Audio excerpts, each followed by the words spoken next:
బిడ్డలారా, ఈ సమయంలో మన యొక్క ధ్యానాంశం నిత్య జీవానికి వారసులు ఎవరు. మన ధ్యానాంశం బైబిల్ గ్రంథంలో నుండి నిత్య జీవానికి వారసులు ఎవరు. నిత్య జీవము, పరలోక రాజ్యము, దేవుని సన్నిధి, ఆ యొక్క రాజ్యంలో మనము వారసులముగా ఉండాలి. వారసులముగా మనము దేవునితో పరలోకంలో యుగయుగములు జీవించాలి. యుగయుగములు దేవుని ఆరాధించాలంటే మరి దేవుని యొక్క గ్రంథంలో నుండి కొన్ని మాటలు మనం చూసుకొని మన జీవితానికి అన్వయించుకొని మన జీవితంలో ఆచరణ యోగ్యముగా దేవుని పోలి నడుచుకునే వారంగా మనం జీవించినట్లయితే ఈ లోకంలో పరలోక రాజ్యంలో మనం దేవునితో యుగయుగములుగా ఉండగలం. చూడండి, పరిశుద్ధ గ్రంథమైనటువంటి బైబిల్ గ్రంథంలో మాటను మనం చదువుకుంటాం. పరిశుద్ధ గ్రంథమైన బైబిల్ గ్రంథంలో మాటను మనం చదువుకుంటాం. మత్తయి సువార్త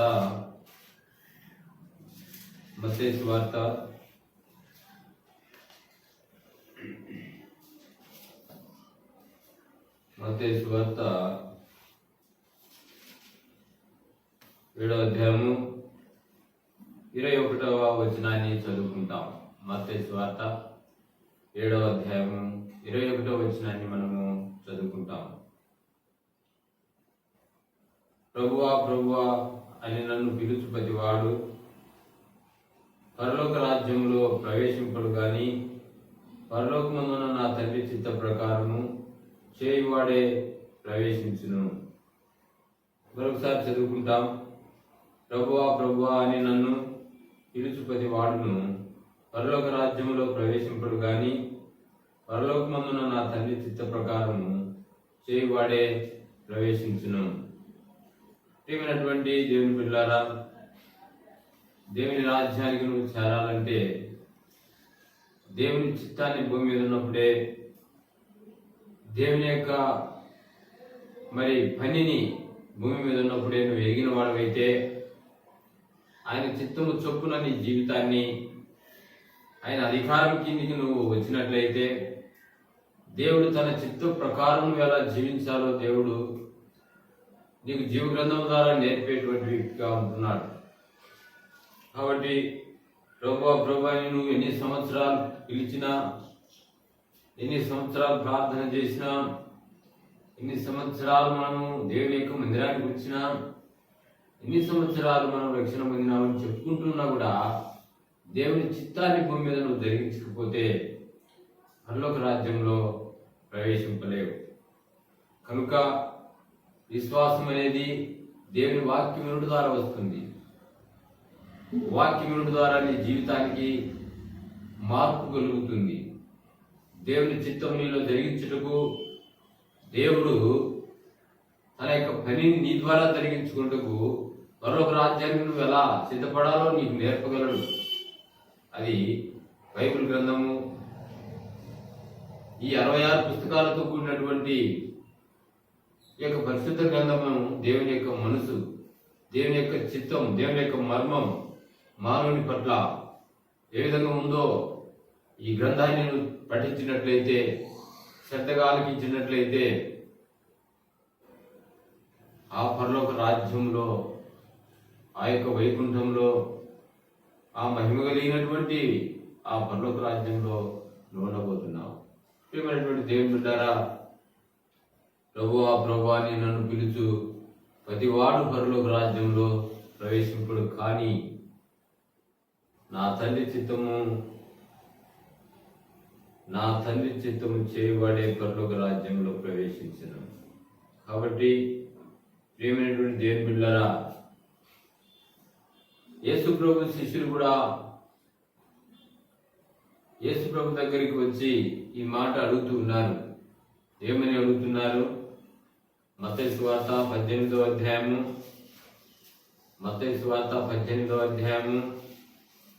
1వ వచనం నుండి 4వ వచనం వరకు చదివినట్లయితే అక్కడ రాయించింది. ఏమని?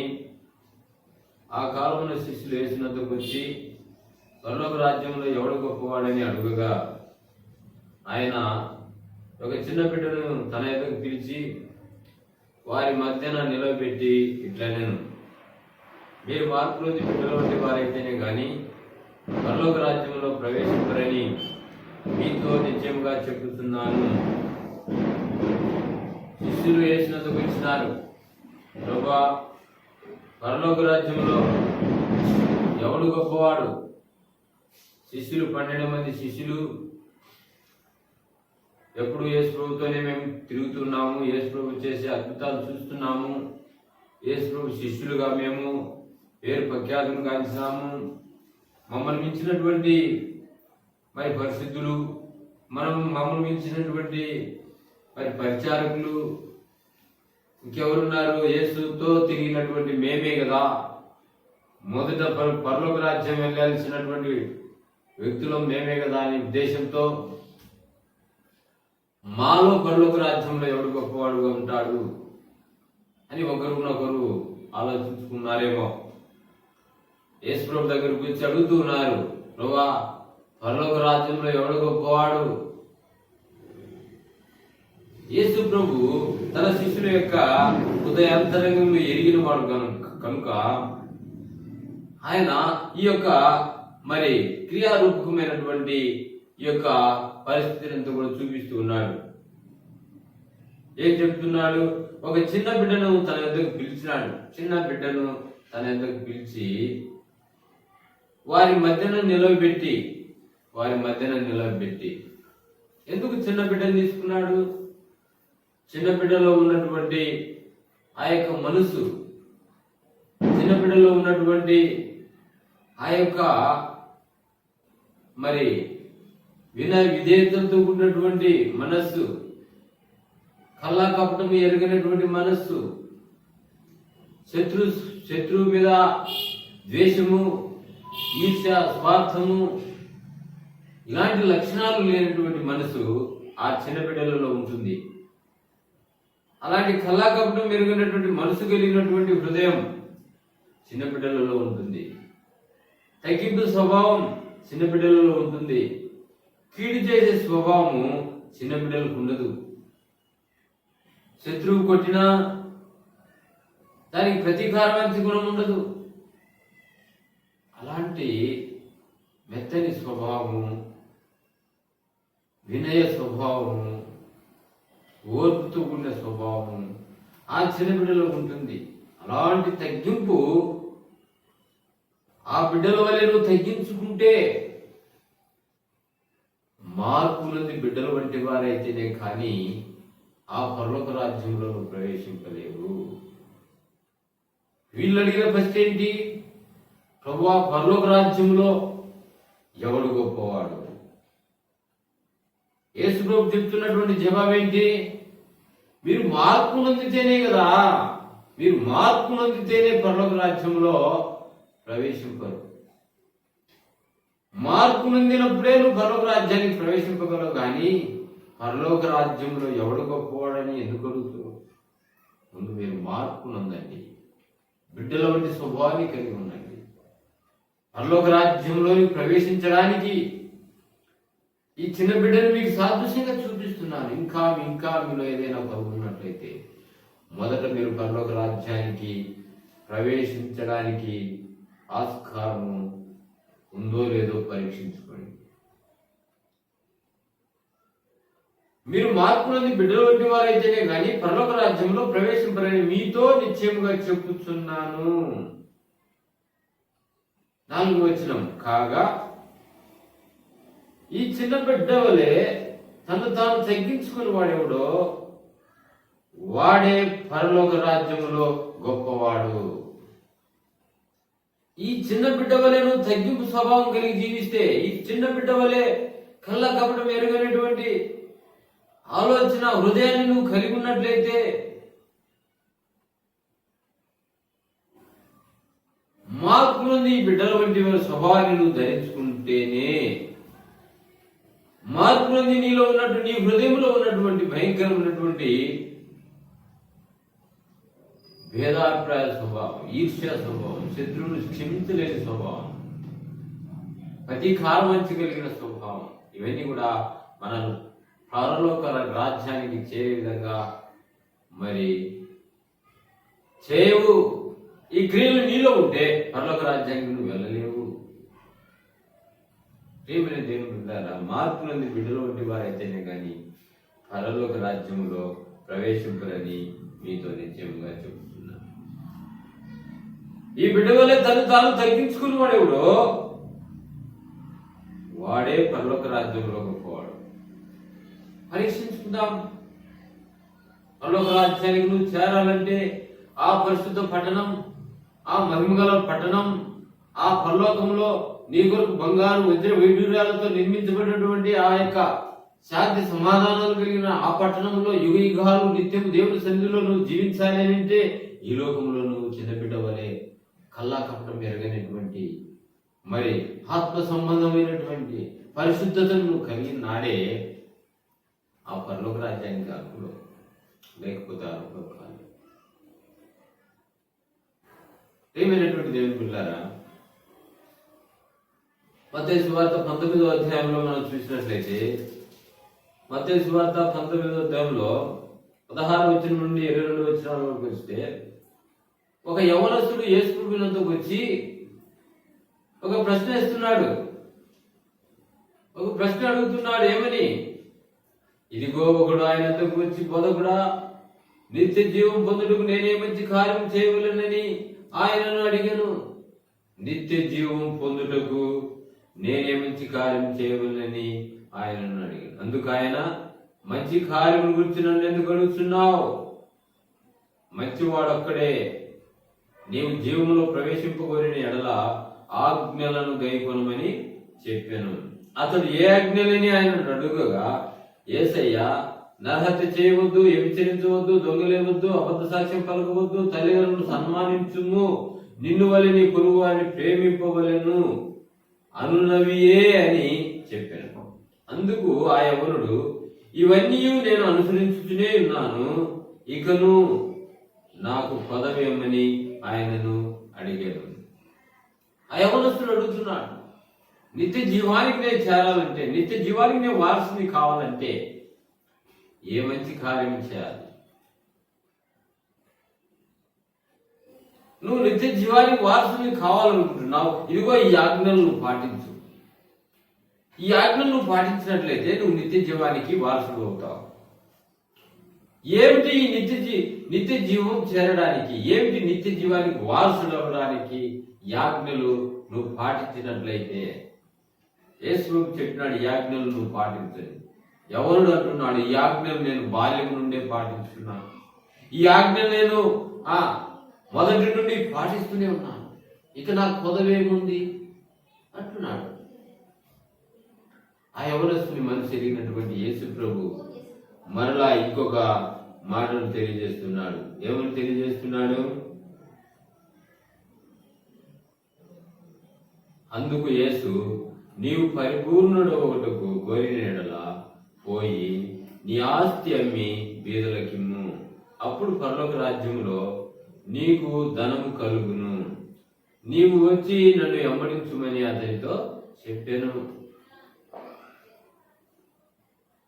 యేసు ప్రభుల వారికి మరో పరీక్ష యవనస్తుడికి తెలియజేస్తున్నాడు. ఏమని తెలియజేస్తున్నాడు? నీవు పరిపూర్ణుడు ఒకటకు కోరిన ఎడలా నీ ఆస్తి నమ్మి బీదలకు ఇచ్చి నన్ను వెంబడించు, నన్ను వెంబడించు. నీ ఆస్తి నమ్ము, బీదలకు ఇచ్చు, నన్ను వెంబడించు. అప్పుడు పరలోక రాజ్యంలో నిత్య జీవంలో నువ్వు ప్రవేశిస్తావు, పరలోకంలో నీ ధనం గొప్పదవుతుంది అని దేవుడు తెలియజేస్తున్నాడు. ఆ మాటలు విన్నటువంటి ఆ యవనస్తుడు, ఆ యవనుడు మిగులు ఆస్తి గలవాడు కనుక ఆ మాట విని వ్యసనపడుచు వెళ్ళిపోయాను. ఎప్పుడైతే యేసు ప్రభు ఈ మాట చెప్పినాడో, నువ్వు పరిపూర్ణుడు ఒకటి కోరినేడలా నీ ఆస్తి నమ్మి బీదలకు ఇచ్చి నన్ను వెంబడించు అని ఎప్పుడైతే యవనస్తుడితో అన్నాడో, ఆ యవనస్తుడు మిగులు ఆస్తి గలవాడు కనుక ఆ మాట విని వ్యసనపడుచు వెళ్ళిపోయాను.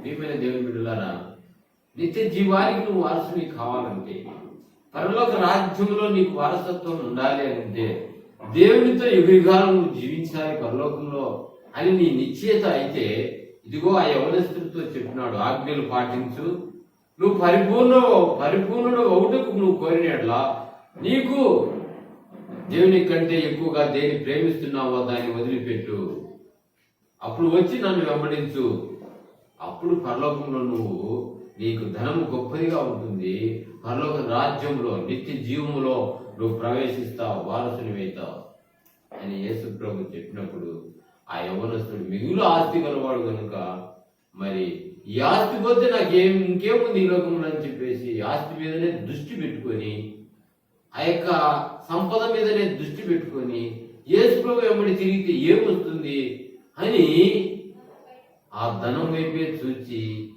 వ్యసనపడుతూ వెళ్ళిపోయినాడు.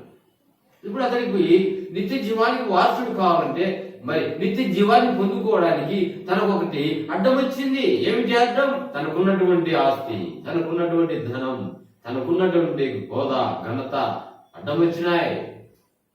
పరలోక రాజ్యానికి అర్హుడు కాలేకపోయినాడు. మిగుల ఆస్తి గలవాడు కనుక ఆ మాట విని వ్యసన పడుతూ వెళ్ళిపోయాడు. యేసు ప్రభు దగ్గరికి వచ్చి ఏమడుగుతున్నాడు? నేను నిత్య జీవనకు వారసుడు కావాలంటే ఏ మంచి కార్యం చేయాలా? ఆజ్ఞలు పాటించు. ఆజ్ఞలు అయితే పాటిస్తున్నా, చిన్ననాటి నుండి పాటిస్తున్నా, నాకేం తక్కువ ఉంది? అన్నీ జరుగుతున్నాయి, నాకు అన్నీ జరుగుతున్నాయి, ఏది తక్కువ లేదు. హృదయాంతరంగంలో పరిశీలించు దేవుడు, మానవుని అంతరంగ స్వభావం ఎరిగిన దేవుడు. పరలోక రాజ్యానికి చేరుటకు, నిత్య జీవానికి వారసుడుకు అడ్డముగా ఉన్న తన ఆస్తి, తన ధనము, తన సంపద,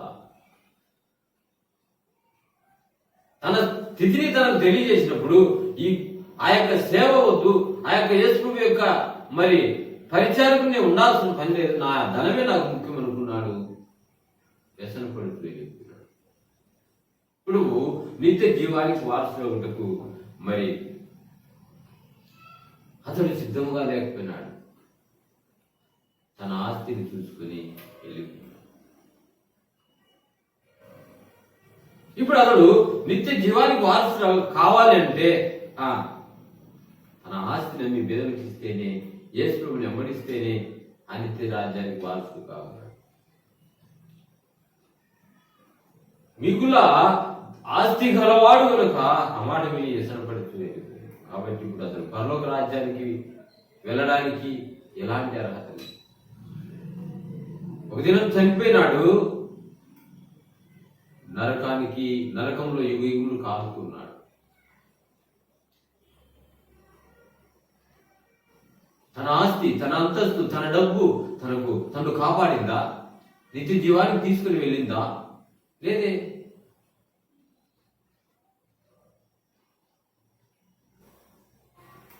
తన ధనాన్ని పోగొట్టుకున్నాడు, ఆ పరలోక రాజ్యాన్ని పోగొట్టుకున్నాడు, ఆ నరకంలో యుగయుగులు కాలుతున్నాడు. సోదరి సోదరుడా, ఈ సాయంకాల సమయంలో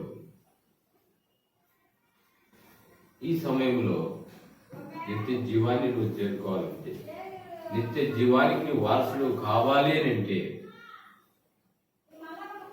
నీకున్నటువంటి దేవునికి నీకు మధ్య ఉన్నటువంటి ఆ యొక్క అడ్డుగోడను నువ్వు తొలగించుకోకపోతే నువ్వు నిత్య జీవానికి వారసుడు కాలేవు, యేసు ప్రభు శిష్యుడు కాలేవు, యేసు ప్రభువుని వెంబడించలేవు.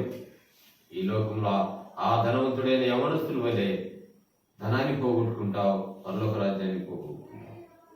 యేసు ప్రభు చెప్పిన ఆజ్ఞలు పాటిస్తూ ఆయన దృష్టికి ఇష్టమైనటువంటి ఆ కార్యాన్ని నువ్వు చేస్తే దేవునితో పాటు నువ్వు పరలోక రాజ్యంలో ఉంటావు. దేవునితో ఆ యొక్క నిత్య జీవాన్ని నువ్వు కలిగి ఉంటావు. ఏది కావాలా కోరుకో.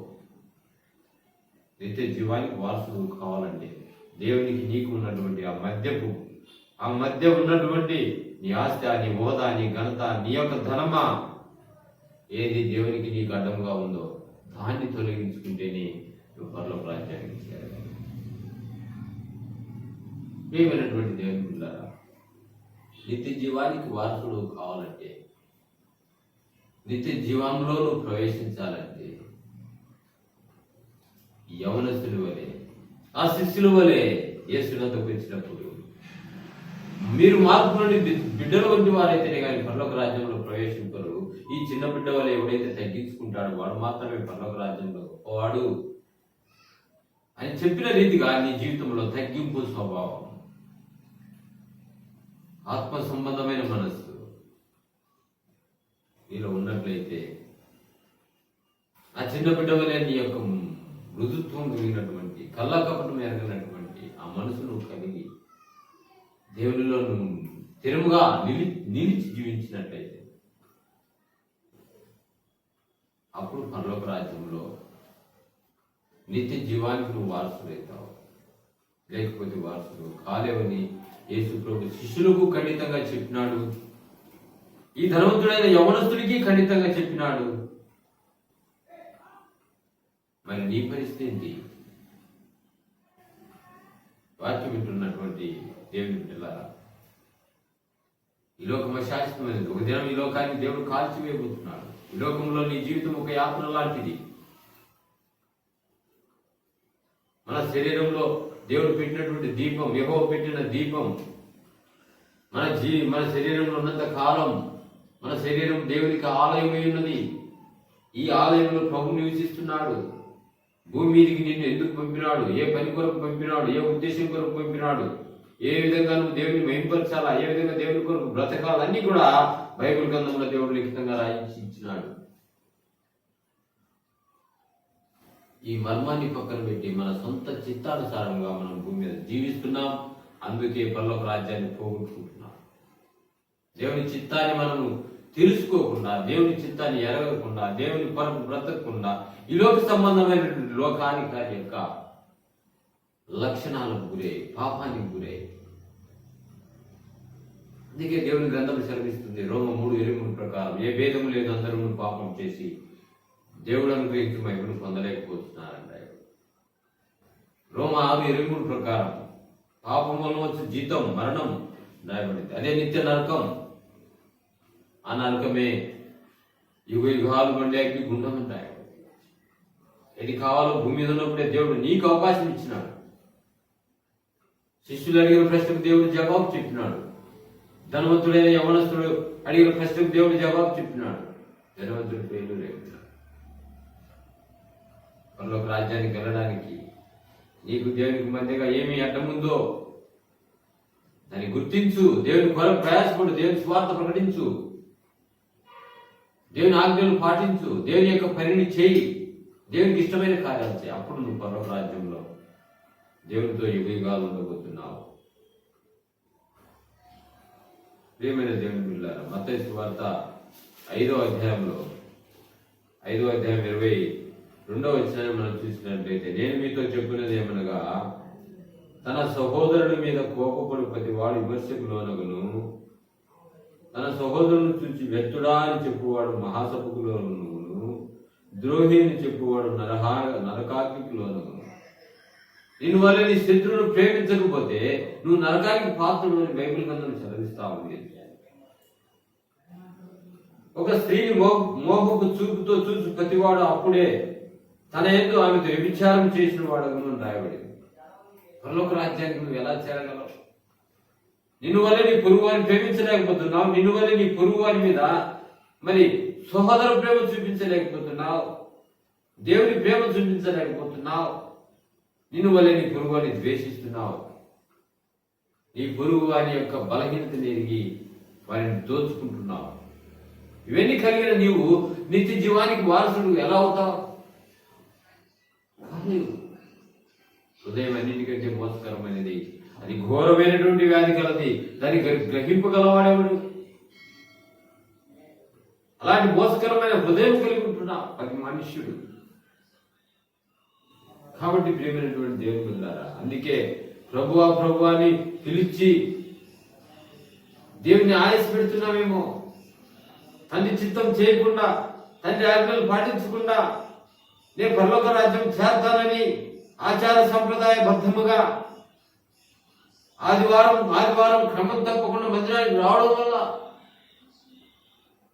నియామక కూడికలకు రావడం వల్ల, వచ్చి వదిలేయడం వల్ల నీ జీవితంలో మార్పు రాలేకపోతే నువ్వు నిత్య జీవానికి వారసుడు కాలేవు. క్రియలు లేని విశ్వాసం వ్యర్థం. విశ్వాసం లేకుండా దేవునికి ఇష్టమైనట అసాధ్యం.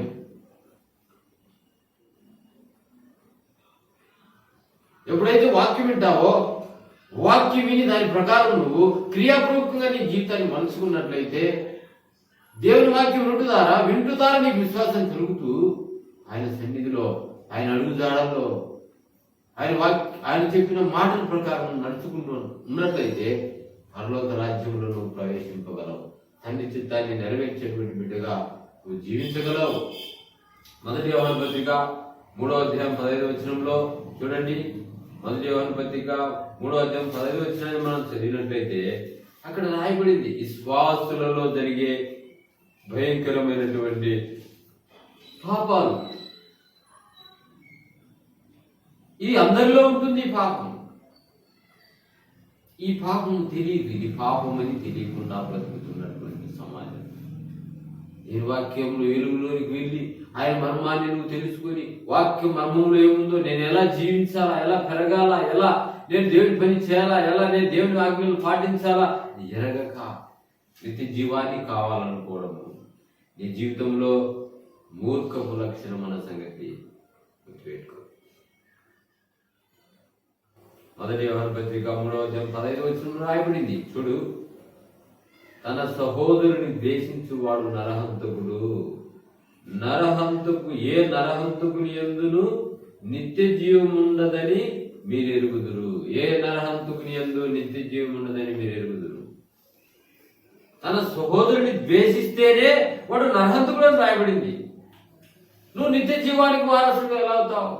ఇరుగు పొరుగు వారిని ప్రేమించలేకపోతున్నాం, అన్నదమ్ములను ప్రేమించలేకపోతున్నాం, బంధువులను ప్రేమించలేకపోతున్నాం, అక్క చెల్లెలను ప్రేమించలేకపోతున్నాం.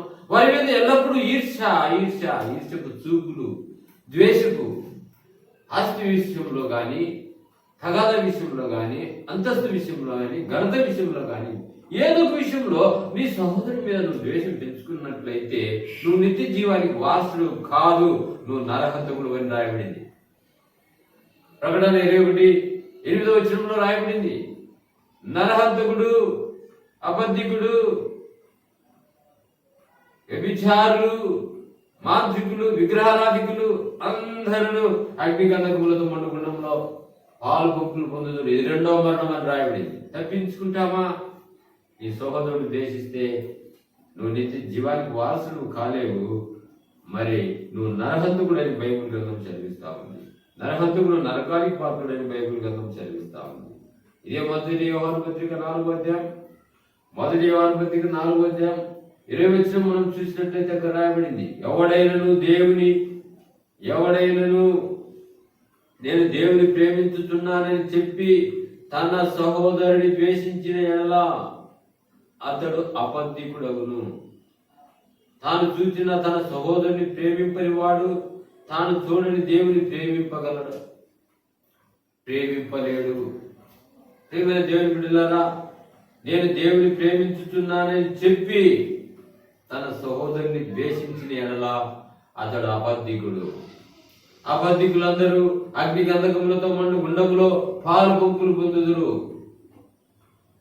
నరహంతకులు, అబద్ధికులు, విగ్రహారాధికులు, మాంత్రికులు, వ్యభిచారులు, దొంగలు అందరూ కూడా అగ్ని గంధకములతో మండు గుండంలో పాలు పొంపులు పొందారు. నీ సహోదరుని ద్వేషిస్తే, నేను దేవుని ప్రేమిస్తున్నానని చెప్పి, దేవుని మందిరానికి వస్తున్నానని చెప్పి, దేవుని వాక్యం వింటున్నానని చెప్పి, అన్ని ఆచారాలు, అన్ని ఆజ్ఞలు పాటిస్తున్నానని చెప్పి, నేను పరిశుద్ధుడు అని చెప్పుకుంటూ నీ సహోదరుని నువ్వు ద్వేషిస్తే నువ్వు అబద్ధికుడు, నరహంతకుడు అని రాయబడింది.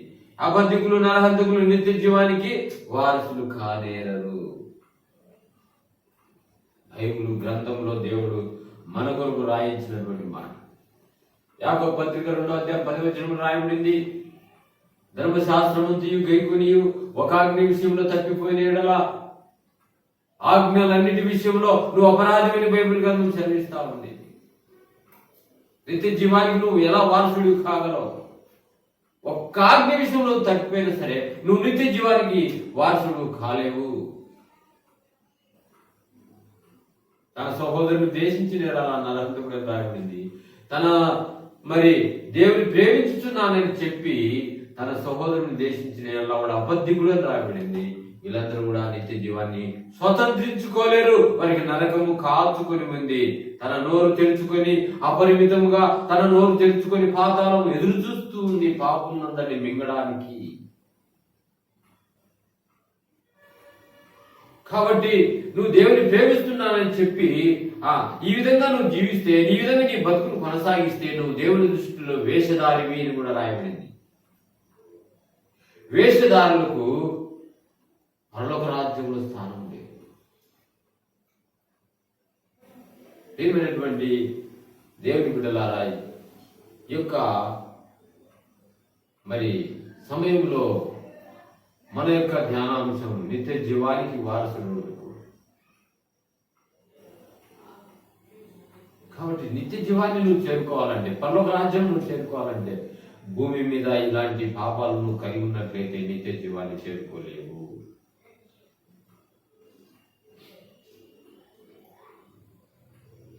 నువ్వు నిత్య జీవాన్ని నువ్వు చేరుకోవాలంటే నువ్వే మంచి కార్యం చేయాలి.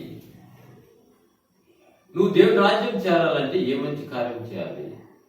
ఏ విధంగా నువ్వు ఈ లోకంలో జీవిస్తే నువ్వు నిత్య జీవానికి వారసుడు అవుతావు? రండి, 1 యోహాను పత్రిక 3వ అధ్యాయం 22వ వచనం. 1 యోహాను పత్రిక 3వ అధ్యాయం 22వ వచనం. మరియు మనం ఆయన ఆజ్ఞలు గైకొనుచు ఆయన దృష్టికి ఇష్టమైనవి చేయుచున్నాము కనుక మనం ఏమడిగినను అది ఆయన వలన దొరుకును. నువ్వు నిత్య జీవానికి వారసుడు కావాలంటే, దేవుని రాజ్యంలో యుగములు దేవునితో నువ్వు జీవించాలి అంటే ఈ లోకంలో నువ్వు చేయాల్సిన పనిని దేవుడిని గుర్తు చేస్తున్నాడు. అంత మాత్రమే కాదు, నువ్వు ఏమడిగినా కూడా ఈ లోకంలో దేవుడిని ఇవ్వడానికి సిద్ధంగా ఉన్నాడు. ఏమిటి? ఈ 1 యోహాను పత్రిక 3వ అధ్యాయం 22వ వచనం ప్రకారం ఏమని రాయబడింది? మనం ఆయన ఆజ్ఞలు గైకొనుచు ఆయన దృష్టికి ఇష్టమైనవి చేయుచున్నాము గనుక. ఆజ్ఞలు గైకొనాలి, ఆయన దృష్టికి ఇష్టమైనవి చేయాలి. ఆజ్ఞలు గైకొని ఆయన దృష్టికి ఇష్టమైనవి చేయకుండా ఉన్నా కూడా నువ్వు నిత్య జీవానికి వారసుడు కాలేవు. ఆయన దృష్టికి ఇష్టమైనవి చేయొచ్చు, ఆజ్ఞలు గైకొనకపోతే నువ్వు నిత్య జీవానికి వారసుడు కాలేవు. దేవుడు చెప్తున్న ఈ మాటను గుర్తు వేసుకో. ఆజ్ఞలు గైకొనుచు ఆయన దృష్టికి ఇష్టమైనవి చేసినట్లయితే పరలోక రాజ్యంలో ఆ నిత్య జీవానికి వారసుడు అవుటకు యోగ్యుడుగా దేవుడు నిన్ను ఎంచుకుంటాడు. నువ్వేమడిగినా దేవుడు నీకు ఇస్తాడు. ఈ విధంగా ఆయన ఆజ్ఞలు గైకొనుటకు ఆయన దృష్టికి ఇష్టమైన చేయుటకు నువ్వు ముందుకు వచ్చినట్లయితే, నీ జీవితాన్ని అర్పించుకున్నట్లయితే, ఈ మనసు, నీ తనువు, నీ శరీరాన్ని దేవునికి అర్పించుకున్నట్లయితే పరలోక రాజ్యంలో నువ్వు ఖచ్చితంగా ఆ వారసత్వాన్ని నువ్వు పొందుకుంటామని దేవుని యొక్క వాక్యం చదివిస్తా ఉంది.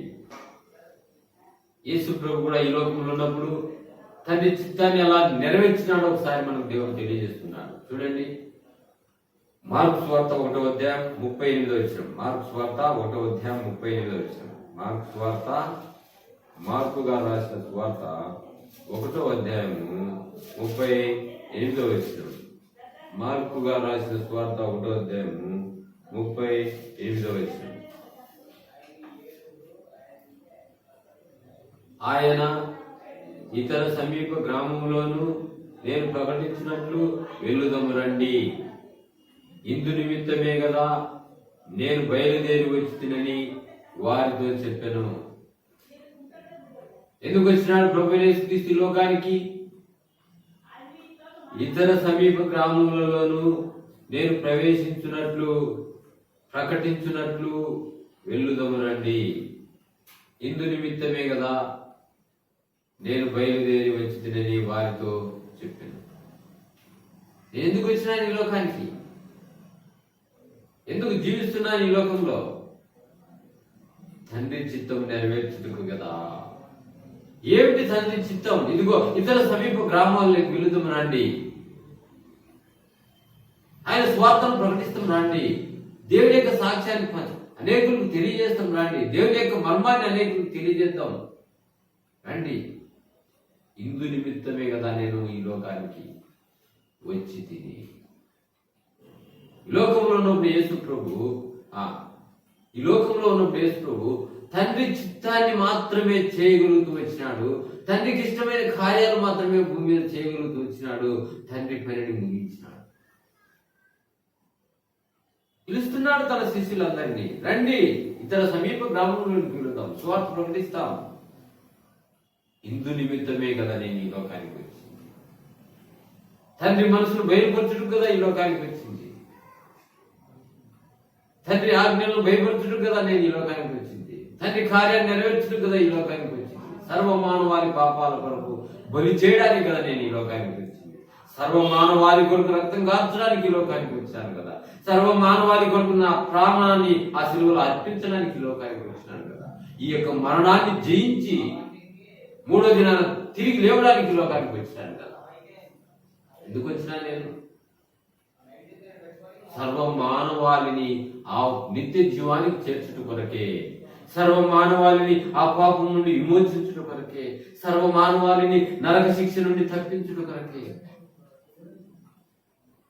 నా యొక్క శిలువ కార్యం ద్వారా, యేసు ప్రభు యొక్క శిలువ కార్యం ద్వారా నువ్వు పరలోక రాజ్యానికి వెళ్ళే మార్గం సిద్ధపరచబడింది.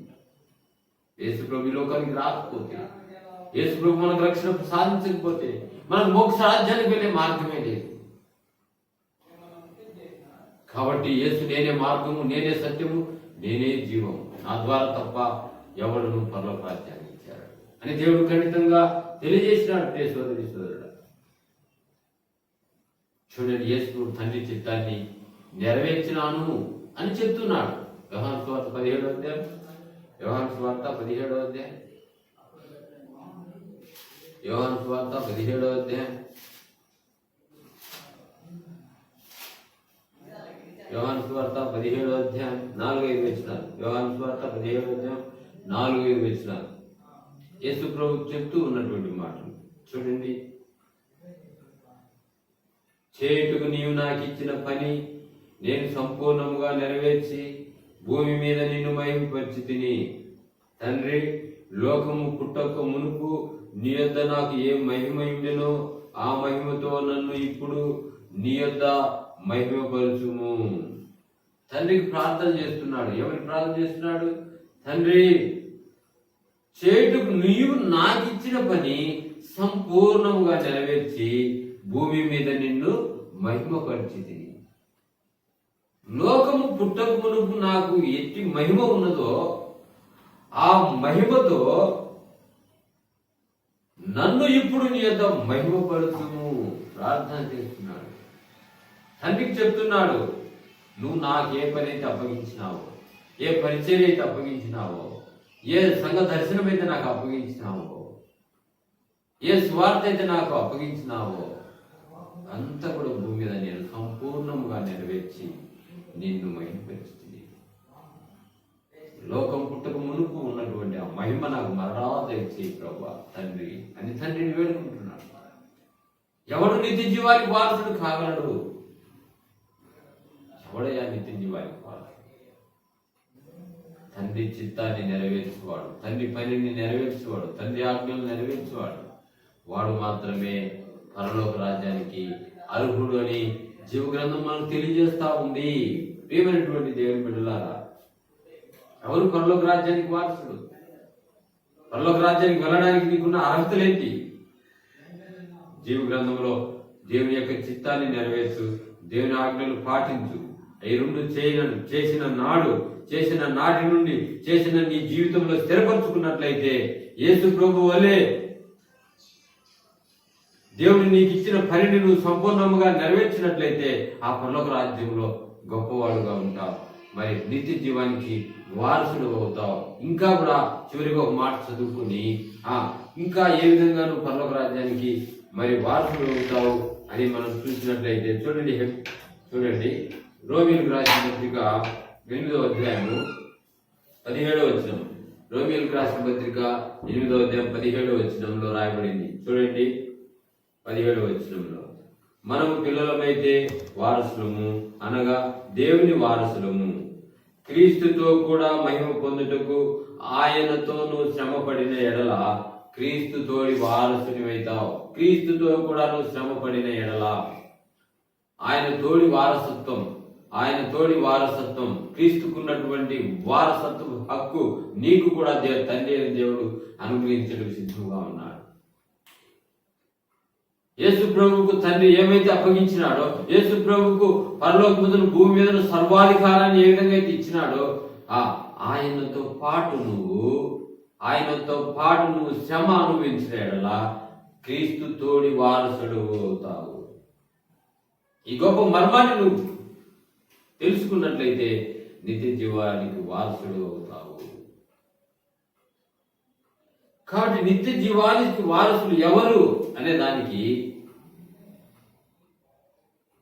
శిష్యులు అడిగినారు, ఎవరు ప్రభువా, పరలోక రాజ్యంలో ఎవరు గొప్పవారంటే చిన్న బిడ్డను తీసుకున్నాడు.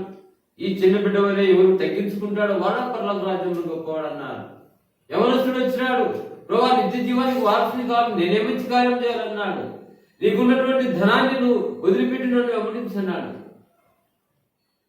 ధనం వైపు చూసినాడు, ఆస్తి వైపు చూసినాడు, ఘనత వైపు చూసినాడు.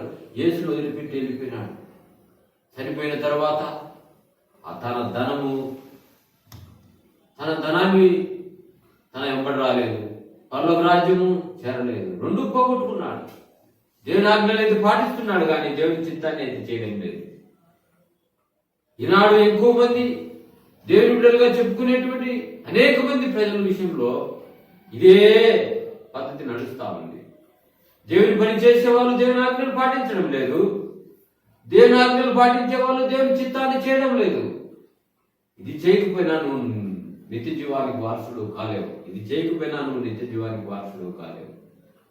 దేవుని ఆజ్ఞలు గైకొనుచు ఆయన దృష్టికి ఇష్టమైనవి చేస్తేనే నువ్వు పరలోక రాజ్యానికి వెళ్ళగలవు, వారసుడు కాగలవు, పరలోకంలో యువకులు ఉండగలవు. కాబట్టి మనము పిల్లలమైతే వారసులము, అనగా యేసు క్రీస్తుతో కూడా నువ్వు శ్రమ పడిందల్లా ఆయన తోడి వారసులమని రోమా 8:17 రాయబడింది. యేసుక్రీస్తు వలె శ్రమనుభవించడానికి సిద్ధపడాలి, యేసుక్రీస్తు వలె స్వార్థ ప్రకటించడానికి సిద్ధపడాలి, యేసుక్రీస్తు వలె తండ్రి చిత్తాన్ని భూమి మీద నెరవేర్చడానికి సిద్ధపడాలా, క్రీస్తు వలె తండ్రి ఆజ్ఞలు నెరవేర్చడానికి భూమి మీద సిద్ధపడాలా. పరలోక రాజ్యానికి చేరడానికి సులువైనటువంటి మార్గం. సోదరీశ్వరుడా, ఈ రాత్రి సమయంలో ఎంతో మంది ధనవంతులు ఉన్నప్పటికీ కూడా తండ్రి చిత్తాన్ని చేయలేకపోతున్నారు, దేవుని ఆజ్ఞలు పాటించలేకపోతున్నారు. రకరకాల ఆచారాలకు, సాంప్రదాయాలకు కోటీశ్వరులు కూడా ఎన్నో స్వచ్ఛంద సంస్థలకు, ఎన్నో సొసైటీలకు, మరి అనాథులకు, తర్వాత మరి రకరకాలైనటువంటి వృద్ధాశ్రమాలకు ఎన్నో కోట్లు సంవత్సరానికి ఒకసారి మరి వారు పంచుతున్నారు. ఇది పుణ్యము అనుకుంటున్నారు. ఎన్నో దేవాలయాలు కట్టిస్తున్నారు, ఎన్నో దేవాలకు డబ్బు ప్రసాదిస్తున్నారు. ఇది మాకు పుణ్యం అంటున్నారు.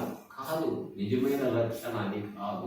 మానవునికి రక్షణ యేసు ప్రభువు నీ నోటితో ఒప్పుకొని దేవుడు ఆయన మృతుల్లోని లేచినాడని నీ హృదయం విశ్వసించిన ఎడలా నువ్వు రక్షింపకూడదు. రక్షణ లేని వ్యక్తి ఎన్ని ఆచారాలు సాంప్రదాయాలలోనే దేవునికి అయిష్టమైన కార్యాలు చేసినట్లయితే నిత్య జీవానికి, పరలోక రాజ్యానికి నువ్వు చేరలేవు అని బైబిల్ గ్రంథం ఖండితంగా చదివిస్తుంది.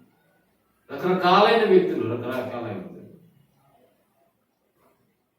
జంతువుల కొరకు డబ్బు పెట్టేసి, కాబట్టి ఆ ధనవంతుడు మిగులు ఆస్తి గలవాడు కనుక ఆ మాటలు విని వ్యసన పడుతూ వెళ్ళిపోయినాడు. ధనాన్ని పోగొట్టుకున్నాడు, పరలోక రాజ్యాన్ని పోగొట్టుకున్నాడు, రెండూ పోగొట్టుకుని నరకంలో ఎదుగు కాలుతూ ఉన్నాడు. ఈ పరిస్థితి నిత్య జీవానికి వారసుడు కావాలంటే యేసు ప్రభు ఈ లోకంలో ఏ విధంగా అయితే జీవించినాడో, ఏ విధంగా అయితే తండ్రి చిత్తాన్ని, తండ్రి యొక్క ఆజ్ఞను గైకుంటూ భూమి మీద తండ్రి పనిని సంపూర్ణం చేసినాడో, నీవు కూడా జీవ గ్రంథం నీ చేతిలో పెట్టినాడు, సంఘాలు నీ చేతిలో పెట్టినాడు. ఈ 66 పుస్తకంలో ఉన్నటువంటి మర్మాన్ని నువ్వు ఎరిగి దేవుని కొరకు బ్రతుకు, అప్పుడు నిత్య జీవానికి నువ్వు వారసుడు అవుతావు. అనేక దేశాల్లో పెద్ద పెద్ద కోటీశ్వరులు ఏం చేస్తారంటే, ఒక దేశంలో మనం చూసినట్లయితే కొన్ని కోట్ల డబ్బు కుక్క పేరు మీద రాసి చనిపోయినారంట. ఇంకొక దేశంలో చూసినట్లయితే 70 కోట్ల ఆస్తి కుక్క పేరు మీద రాసి ఆ కుక్కకు కమిటీని తయారు చేసి ఆ కుక్కను సాగడానికి ఆ డబ్బును ఉపయోగించేవారంట. వ్యర్థంగా డబ్బు ఖర్చు పెడుతున్నారు. దేవుని కొరకు ఖర్చు పెట్టే వారి దినాల్లో కరువైపోయినారు. దేనికి ఖర్చు పెడుతున్నాం, దేనికి ఏది ఉపయోగం, ఏది దేవునికి ఇష్టమైనటువంటి మర్మాన్ని తెలుసుకోలేక అనేక మంది నిత్య జీవాన్ని పోగొట్టుకుంటున్నారు. ప్రియమైన దేవుని బిడ్డలారా, ఈ సమయంలో నిత్య జీవానికి నువ్వు వారసుడు కావాలంటే యేసు ప్రభు ఈ లోకంలో తండ్రి చిత్తాన్ని ఏ విధంగా జరిగిస్తూ వచ్చినాడు, తండ్రి ఆజ్ఞలు ఏ విధంగా పాటిస్తూ వచ్చినాడు. యేసు ప్రభు వలె తండ్రి నువ్వు నాకు ఇచ్చిన పని, నీవు నాకు ఇచ్చిన అప్పచెప్పిన పని భూమి మీద సంపూర్ణంగా నెరవేర్చి నేను మహిమపరిచితిని. అలాంటి యోగ్యతలోనికి మనం వచ్చినట్లయితే, అలాంటి మాటలు చెప్పగలిగినట్లయితే, ఆజ్ఞలు గైకొనుతూ ఆయన దృష్టికి ఇష్టమైన నువ్వు చేసినట్లయితే నిత్య జీవానికి వారసుడు అవుతావు. దేవుడు నిన్ను ఆ పరలోక రాజ్యంలో యుగయుగములు తన యొక్క దూతల ఎదుట తన సింహాసనం మీద కూర్చుండబెట్టి ఆ దేవునితో యుగయుగాలు నువ్వు జీవించబోతున్నావు. ఏది కావాలో ఈ రాత్రి సమయంలో భూమి మీద ఉన్నప్పుడే, నీ ఊపిరి నీలో ఉన్నప్పుడే, నీ దేవుని యొక్క ఆత్మ నీ శరీరంలో ఉన్నప్పుడే నీ సృష్టికర్తను స్మరణ తెచ్చుకొని ఆయన ఆజ్ఞలు పాటించి ఆయన దృష్టికి ఇష్టమైనది చేసి ఆ పరలోక రాజ్యానికి, ఆ నిత్య జీవానికి వారసుడవుటకు భూమి మీదనే ఆ యొక్క హక్కును నువ్వు సంపాదించుకోవాలని దేవుడి ఈ యొక్క సమయంలో నిన్ను హెచ్చరిస్తూ ఉన్నాడన్న సంగతి గుర్తు చేసుకొని ఆ విధంగా దేవుని ఆజ్ఞలు పాటించు, ఆ విధంగా దేవుని చిత్తాన్ని జరిగించు. అప్పుడు యేసు ప్రభు మరి తండ్రికి చెప్పిన రీతిగా, యేసు ప్రభులే మహిమ పొందిన రీతిగా ఆయన తోడి వారసుడిగా ఆ పరలోక రాజ్యంలో నీవు యుగ యుగములు వారసత్వాన్ని కలిగి దేవుని రాజ్యములో సుఖశాంతులతో, శాంతి సమాధానములతో, ఆ వజ్ర విడుదల మహావైభవభేదమైనటువంటి ఆ పరలోక రాజ్యంలో యుగ యుగాలు దేవునితో ఉండబోతున్నావు. ఇట్టి తీర్మానం భూమి మీద ఉన్నప్పుడే నేను పరీక్షించుకొని దేవుని కొరకు నీ జీవితాన్ని సమర్పించుకొని ఆజ్ఞలు గైకొను, దేవుని చిత్తాన్ని జరిగించి అప్పుడే నువ్వు నిత్య జీవానికి వారసుడు. దేవుడి మాట మన కొరకై దీవించుగాక. ప్రార్థన.